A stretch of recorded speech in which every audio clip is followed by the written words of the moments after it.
नमस्कार, स्वागत है मार्केट रिव्यू के एक नए वीडियो में। 6 मार्च को मार्केट ने किया पहले बहुत प्रेशर फिर आया रिकवरी, तो काफ़ी दुःख भरा दिन था, पूरा पोर्टफोलियो रेड हो गया था, भयानक रेड हो गया था। लास्ट में थोड़ा-सा रिकवरी हुआ बट स्टिल अगर आप निफ्टी देखोगे निफ्टी फिफ्टी तो इसने अभी 117 पॉइंट ऊपर क्लोज़ करके ऑल टाइम हाई बनाया है। बैंक निफ्टी ने अच्छी रिकवरी दिखाई लेकिन आपका पोर्टफोलियो मैं एक्सपेक्ट कर रहा हूँ कि रेडी होगा। क्यों? क्योंकि हमारे पास बहुत सारे mid cap, small cap stocks होते हैं, तो बड़े स्टॉक्स ने थोड़ी रिकवरी ज़रूर दिखाई, लेकिन स्मॉल कैप्स को तो मार झेलनी ही पड़ी थी। अगर मैं मिड कैप का इंडेक्स दिखाऊँ तो वोलेटिलिटी और आज अगर जितने भी आज आप कैंडल्स देखोगे ना, वो इस तरह से उनमें नीचे विक ज़रूर दिखाई देगा। वो दिन में नीचे गए, काफ़ी नीचे गए, काफ़ी नीचे गए, लास्ट में जाके रिकवरी आई। वो पूरा ऊपर क्लोज़ भी नहीं हुआ, तो यहीं पे जाके क्लोज़ हुआ। मिड कैप लार्ज कैप्स वाले भी ऊपर चले गए थे। तो अब एक एक बहस शुरू हो गई है, क्या लार्ज कैप्स में वैल्यू दिख रही है? क्या स्मॉल कैप्स, मिड कैप्स इनमें अब सेलिंग आएगी, क्या होगा? अब ये तो देखिए सबकी अपनी-अपनी कॉल है। पर आप दे मिड कैप का अगर मैं इसको ड्राइंग को एक बार हल्का-सा क्लियर करता हूँ, तो आप देखोगे कि ये मिड कैप 100 इंडेक्स है। तो मिड कैप 100 देखोगे ना कि काफ़ी टाइम से कंसोलिडेशन चल रहा है। तो ये जो पॉइंट है यहाँ पर आप देखो, इस पे यानी ये जो अगर मैं इस पे होवर करूँ देखिए 46,670 तो आप इसको समझ लीजिए 46,700 पे मिड कैप 100 यहाँ पर इसका सपोर्ट है, लास्ट सपोर्ट यहाँ से टूटेगा तो फिर अगला सपोर्ट काफ़ी नीचे 40 2000 पॉइंट का डिफरेंस है। तो इस हेवी मार्केट में इस अनसेटलिंग मार्केट में मिड कैप में सेलिंग आना भी है। दूसरी तरफ हम क्या देख रहे हैं? ऑफर फॉर सेल ओएफएस आने लगे हैं गवर्नमेंट की तरफ से।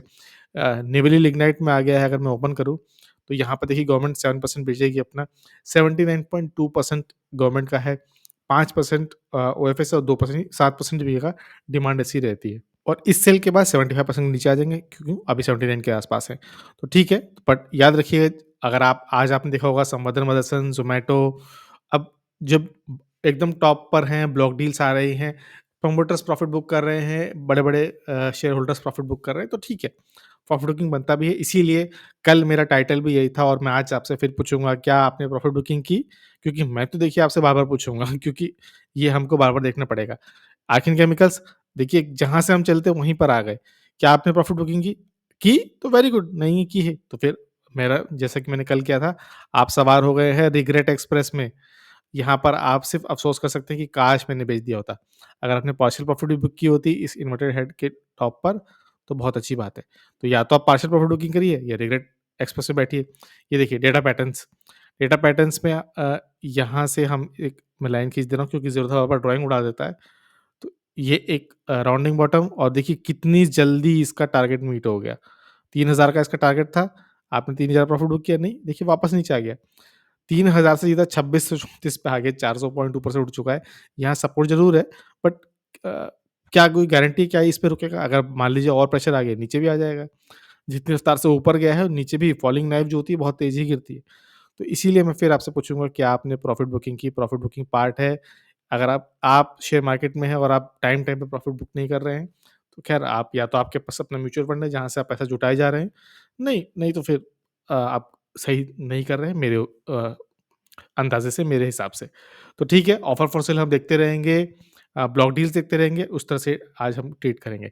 तो मिड कैप करते हैं बंद, निफ्टी 50 देखते हैं, निफ्टी 50 में अगर आप देखोगे तो 22,000 का जो सपोर्ट था वो बना हुआ था। अब आज का अगर मैं आज का कैंडल जो है, आज का चार्ट जो है मैं 5 मिनट में कन्वर्ट कर दूँ, तो आप देखोगे कि एक बार को तो इसने बहुत नीचे गया, देखिए 22,220 के आस-पास गया और वहाँ से बाद में रिकवरी आई। तो जितना इसने बीपी लो का हाई लो किया होगा वो यही जानता है। काफ़ी प्रेशर था मार्केट में, आज मार्केट में जो पोर्टफ़ोलियो था बीच में तो भयानक रेड हो गया था। तो इस तरह का हिचकोले ज़रूर मिलेंगे। अब कम्फ़र्ट जो है वो मिड कैप में आ रहा है तो इस बात का भी हम ध्यान रखेंगे। बट हमको एक बात पता चल रही है कि 22,000 पे जो सपोर्ट है वो अब स्थिर हो गया है, उस पे हम यकीन कर सकते हैं। तो फिर आज लास्ट में रिकवरी की मार्केट ने और देखिए ऊपर ही गया है। तो 22,000 का सपोर्ट हम मान के चल रहे हैं। अब 22,500 के आस-पास क्लोज़ हुआ है। याद रखिए थर्सडे आ चुका है, कल है थर्सडे, निफ्टी की एक्सपायरी है। आज बैंक निफ्टी ने अच्छा किया, एक बार बैंक निफ्टी देख लेते हैं पहले। बैंक निफ्टी ने अपनी एक्सपायरी के दिन अच्छा किया, अच्छा क्लोज़ किया। अगर हम ऑप्शन चे ये हीट मैप देखें, तो निफ्टी फिफ्टी आपको हरा हुआ दिख रहा होगा, निफ्टी 100 भी हरा लाल दिख रहा होगा। लेकिन जैसे ही आप निफ्टी बैंक लगाओगे ना, तो यहाँ पर आपको बड़े-बड़े ग्रीन्स दिख रहे होंगे। एसबीआई जो लाल में है, वो भी माइनस 0.1 तो बहुत ही माइन्यूट है। लेकिन बड़े banks Kotak bank, ICICI, axis, bank of Baroda यहाँ पे आपको प्रॉफिट ही देखने को मिला था। तो एक्सपायरी अब है निफ्टी 50 की, तो ऑप्शन चेन देखना बनता है। तो आप देखोगे 22,474 22,500 के आस-पास उसके 22,500 पे आप रेजिस्टेंस देखिए 1,34,000 का ओपन इंटरेस्ट है, ठीक है? और अब यहाँ देखिए सपोर्ट देखिए 1,56,000 का 22,400 पे आ गया। तो बहुत ही आस-पास है, कि जिस तरफ मूवमेंट किया उस तरफ जाएगा। ऊपर से आज यूएस में इस टाइम अभी शायद चल ही रही होगी। यूएस फेड में पावेल अंकल क्या बोलेंगे भगवान माँ जानता है। अगर वो बोलते हैं कि रेट कट्स करेंगे अच्छा है, तो आईटी जंप लेगा और निफ्टी आईटी अगर जंप लेगा, नहीं निफ्टी 50 भी जंप करेगा और निफ्टी 100 भी जंप करेगा, तो निफ्टी मार्केट बेसिकली ऊपर आएगा। तो लेकिन डिपेंड करता है कि पावेल अंकल क्या बोलते हैं। अगर यूएस पावेल अंकल मैं बोलता हूँ, मेरे अंकल नहीं है बट हाँ, यूएस फेड चेयरमैन है। तो उनकी आज एक टेस्टिमनी है कांग्रेस में, पर देखते हैं वहाँ क्या होता है। पर हमको दिख रहा है कि 22,500 पे भी सपोर्ट है। बहुत ही क्लोज़ सपोर्ट रेजिस्टेंस दोनों आ चुका है। 350 पे आप देखो तो 300 पे आप देखो तो एक ऑलमोस्ट 2 लाख का ओपन इंटरेस्ट जुड़ चुका है। 22,200 पे कम्फर्ट है और 22,000 पे तुमको कम्फर्ट है ही। तो रेजिस्टेंस नीचे सपोर्ट जो है हर लेवल पर है। रेजिस्टेंस देखिए यहाँ भी 134 का है, 22,600 पे कम है, 22,700 पे ठीक है। और आप देखोगे लॉन्ग टर्म पे तो 23,000 पे तो है ही। तो स्ट्रैटेजी गेम प्ले करने वालों ने अपनी पोजीशन उस तरह से अपने ट्रायंगल स्ट्रैडल जो भी बना रखा है। आप वो नहीं जानते तो कोई बात नहीं, दैट इज़ ओके। बट याद रखिए 22,400 से 500 के बीच में प्रेशर है। अगर बहुत सडन जंप आया तो ही बीट करेगा, नहीं तो मार्केट यहीं स्ट्रगल कर सकता है। आपको ये बात ध्यान में रखनी है। अब आ जाते हैं कुछ स्टॉक देख लेते हैं। उसके बाद आज आज भी मेरे पास कोई बहुत स्टॉक नहीं है। अगर आप सोच रहे हो कि मैं नए स्टॉक आइडिया बताऊँगा, नहीं है। जो जो हम स्टॉक देख रहे हैं, जो फॉलो कर रहे हैं, हम उसी पे टिके रहेंगे। बहुत ज़्यादा इधर-उधर देखने की भी ज़रूरत नहीं है। हो सकता है आपको कुछ रिपीट मिले बट इट्स ओके। तो एशियन पेंट्स का मैंने वीकली चार्ट खोला हुआ है। देखिए एशियन पेंट्स में हमारी उम्मीद क्या थी, इस रेजिस्टेंस से जाएगा वापस अपने ऑल टाइम हाई के पास। ये था हमारा इसमें एक्सपेक्टेशन। लेकिन ग्रेसिम ने पेंट लॉन्च कर दिए, मार्केट ने ब्रोकर्स ने री-रेटिंग कर दी, नीचे कर दिया, खराब कर दिया, अब ये नीचे आ गया। लेकिन इसका एक जुड़वा भाई भी है, उसको कहते हैं पिडलेट इंडस्ट्रीज़। तो पिडलेट में देखोगे तो आप जो हम एक्सपेक्ट कर रहे थे एशियन पेंट्स में, वो आ चुका है पिडलेट में। अब पिडलेट में 2 तरह के पैटर्न्स बन रहे हैं। या तो आप इसको एक कप एंड हैंडल मानिए, आपके ऊपर है देखिए, श्रद्धा आपकी, जो आप पैटर्न मानो वो ठीक है। या तो आप इस तरह से कप हैंडल मानिए, या आप इसको एक पूरा राउंडिंग बॉटम मान लीजिए। किस तरह से देख, क्योंकि तीनों केसेस में जो टारगेट है वो यही होगा। इसी लाइन को हम ऊपर मूव कर देंगे, तो यही हमारा टारगेट हो जाएगा। याद रखिए वीकली बेसिस पर है ये। अ, कैंडल जो है डेली बेसिस पे नहीं है। और टारगेट देखिए ₹3200 पे आ रहा है। कहाँ हम एशियन पेंट्स में 3400-3500 के सपने देख रहे हैं, और आया किसमें, वो पिडलेट में। तो मेरी तो ट्रेन मिस हो चुकी है, मैंने यहाँ कहीं मिस कर दिया था, मुझे लगा था ये वापस अब नीचे जाएगा। तो मेरी ट्रेन मिस हो चुकी है, लेकिन अगर वापस इस नीचे लेवल पर आए 2700 पे, तो फिर प्लान करेंगे। फिलहाल मैं इसमें बाइंग नहीं करूँगा अनटिल अनलेस वो वापस 2700 के आस-पास आए, या मेरे को थोड़े अच्छे प्राइस पे मिले, या मैं कहीं और प्रॉफिट बुक करूँ। फिलहाल टोटली इन्वेस्टेड हूँ, तो मेरे पास अभी फंड है भी नहीं। एशियन पेंट्स और एशियन पेंट्स पिडलेट भाई-भाई हैं, जैसे आरईसी, पीएफसी है। आप लॉन्ग टर्म पे चार्ट लगाओगे, आपको सेम देखने को मिलेगा। अगर आरईसी, पीएफसी मैंने आपके लिए खोल रखा है, तो आप देखोगे ऑलमोस्ट सेम चार्ट है। आप अगर मैं यहाँ से आरईसी हटा दूँ, यहाँ से पीएफसी हटा दूँ, आप पता भी नहीं लगा पाओगे कौन-सा आरईसी, कौन-सा पीएफसी। तो सिमिलर चार्ट है, सिमिलर मूवमेंट है। आज भी देखिए 1.59 और 2% ऑलमोस्ट ऊपर गया है। किसी भी रैंडम टाइम पे मैं अगर कैंडल रख देता हूँ, तो आपको ऑलमोस्ट सेम फॉल और सेम बाइंग आपको दिखाई देगी। तो इसी तरह की एशियन पेंट्स और पिलेट भी है। अगर आप मेरा स्टिल मानना है कि अगर पिलेट ऊपर मूव किया है, तो एशियन पेंट्स को मूव करना चाहिए। बट अगेन नहीं किया तो इट्स ओके, प्रेशर आ रहा है, देखते हैं कैसे होता है, आगे चल के देखेंगे। याद रखिए जो भी स्टॉक डिस्कस कर रहे हैं, मेरी तरफ से कोई पुश नहीं है बाय सेल का, सिर्फ एक प्रैक्टिस है रेजिस्टेंस सपोर्ट ढूँढने की, ऑप्शन चेन के एनालिसिस की, चार्ट पैटर्न्स आइडेंटिफाई करने की, सपोर्ट रेजिस्टेंस ढूँढने की, ताकि हमें कोई बेवकूफ ना बना पाए, ये कह के कि मेरे को फीलिंग आ रही है। डेटा पैटर्न्स आपने देख ही चुके हैं, प्रॉफिट बुक नहीं किया तो आप मिस कर चुके हैं, एन्जॉय करिए। अब बैंक्स में देख लेते हैं। एचडीएफसी बैंक स्ट्रगल कर रहा है यहाँ पर, बिल्कुल स्ट्रगल कर रहा है, और अपने सपोर्ट के आस-पास स्ट्रगल कर रहा है। तो सबसे पहले तो इस स्ट्रगल को सक्सेसफुल होना पड़ेगा। इस लेवल के ऊपर आके जब कंसोलिडेट करेगा, तभी हम इसमें नई बाइंग करेंगे। पहले से हम बाइंग है ही हमारी, लेकिन यहाँ कहीं हमने बाइंग की थी, पूरा थोड़ा-सा प्रॉफिट बुक भी किया, लेकिन वापस आ गए नीचे। तो बहुत ज़्यादा प्रॉफिट इसमें है नहीं, बट स्टिल लॉस भी बहुत ज़्यादा नहीं है, अभी ऑलमोस्ट नेग्लिजिबल ही है। बट स्टिल अ, अभी हो सकता है और कंसोलिडेट करे, वेट करे, फिर ऊपर आए।